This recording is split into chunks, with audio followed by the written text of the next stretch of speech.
সোমবার ঘড়িতে তখন ভারতীয় সময় অনুযায়ী প্রায় 2:15 বাংলাদেশে 2:47 সে দেশে আন্তর্জাতিক অপরাধ ট্রাইব্যুনালে চলছে সাজা ঘোষণা পর্ব।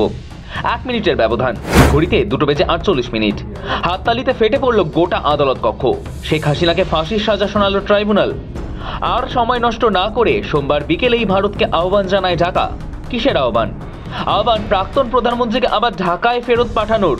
ভারত বাংলাদেশের প্রত্যর্পণ চুক্তির কথা উল্লেখ করে হাসিনাকে ফের ঢাকায় ফিরিয়ে দেওয়ার আবেদন জানায় সে দেশের বিদেশ মন্ত্রক। তাহলে নয়াদিল্লিকে হাসিনাকে এবার বাংলাদেশ সরকারের হাতেই তুলে দেবে? তা নিয়ে বিশ্ব রাজনীতিতে চর্চা তো চলছেই, তবে এসবের মাঝেই আলোচনায় আরেক প্রসঙ্গ। হাসিনার সম্পত্তি বাজেয়াপ্তের নির্দেশ বাংলাদেশ ট্রাইব্যুনালের। জুলাই গণ অভ্যুত্থানের মামলায় আন্তর্জাতিক অপরাধ ট্রাইব্যুনালের দেওয়া মৃত্যুদণ্ডের রায় নতুন করে আলোচনায় এনেছে তাদের সম্পত্তির পরিমাণ ও উৎস। বঙ্গবন্ধু কন্যা শেখ হাসিনা এবং প্রাক্তন স্বরাষ্ট্রমন্ত্রী আসাদুজ্জামান খান কামালের বিরুদ্ধে আদালত শুধু সাজা ঘোষণা করেই ক্ষান্ত হয়নি, তাদের স্থাবর অস্থাবর সমস্ত সম্পদ বাজেয়াপ্তেরও নির্দেশ দিয়েছে। স্বাভাবিকভাবেই প্রশ্ন উঠছে, কত সম্পদ রয়েছে ক্ষমতাচ্যুত প্রধানমন্ত্রীর? 2024 সালের দ্বাদশ জাতীয় সংসদ নির্বাচনে প্রার্থী হওয়ার সময় জমা দেওয়া হলফনামা অনুযায়ী আওয়ামী লীগ সভাপতি শেখ হাসিনার নামে স্থাবর ও অস্থাবর সম্পদের মূল্য ধরা হয়েছিল 4,34,00,000 টাকার মতো। হলফনামায় তিনি হাতে নগদ অর্থ হিসেবে দেখান মাত্র 28,500 টাকা। ব্যাংক আর্থিক প্রতিষ্ঠানে জমা ছিল প্রায় 2,39,00,000 টাকা। আরও ছিল 25 লাখ টাকার সঞ্চয়পত্র এবং 55 লাখ টাকার এফডিআর। তিনি 3টে গাড়ি দেখান, যার মধ্যে একটি ছিল উপহারের, তাই মূল্য উল্লেখ করেননি। বাকি দুটির মূল্য দাঁড়ায় 47.5 টাকার মতো। মূল্যবান গয়না হিসেবে 13,25,000 টাকা এবং বিভিন্ন আসবাবের মূল্য প্রায় 7,40,000 টাকা হিসেবে উল্লেখ করেন বঙ্গবন্ধু কন্যা। গোপালগঞ্জ থেকে পূর্বাচল জমি জায়গা। হলফনামা অনুযায়ী শেখ হাসিনার নামে 15.3 বিঘা কৃষি জমি রয়েছে। টুঙ্গিপাড়া, গোপালগঞ্জ সদর, গাজীপুর ও রংপুরে ছড়িয়ে থাকা এই জমির ক্রয় মূল্য দেখানো হয়েছিল 6,78,000 টাকা। গাজীপুরের মৌচাকের তেলির চালা এলাকায় অবস্থিত পরিবারের বাগান বাড়িটি দীর্ঘদিন ধরেই আলোচনায়। ভূমিনথি অনুযায়ী 1970 সালের দিকে বঙ্গবন্ধুর নামে ওই জমি লিখে দেওয়া হয়েছিল।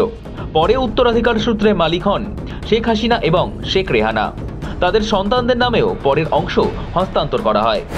পুরো জমির পরিমাণ নথিতে 297 শতক, অর্থাৎ প্রায় 9 বিঘা। ঢাকার পূর্বাচলে শেখ হাসিনার নামে একটি প্লট রয়েছে, যার ক্রয় মূল্য দেখানো হয় 34,76,000 টাকা।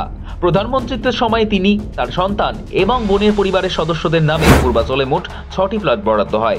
গোপালগঞ্জের টুঙ্গিপাড়ায় তার নামে 3তলা ভবন সহ 6.10 শতক জমিও রয়েছে, যার মূল্য দেখানো হয়েছিল মাত্র 5 লাখ টাকা। সূত্র বলছে 2008 সালের হলফনামায় হাসিনা অসত্য তথ্য দিয়েছিলেন। তাদের তদন্তে দেখা যায় সেই সময় শেখ হাসিনার নামে জমির পরিমাণ ছিল 28 একর 41 শতকেরও বেশি। এই তথ্য নির্বাচন কমিশনকে জানানো হয়েছিল।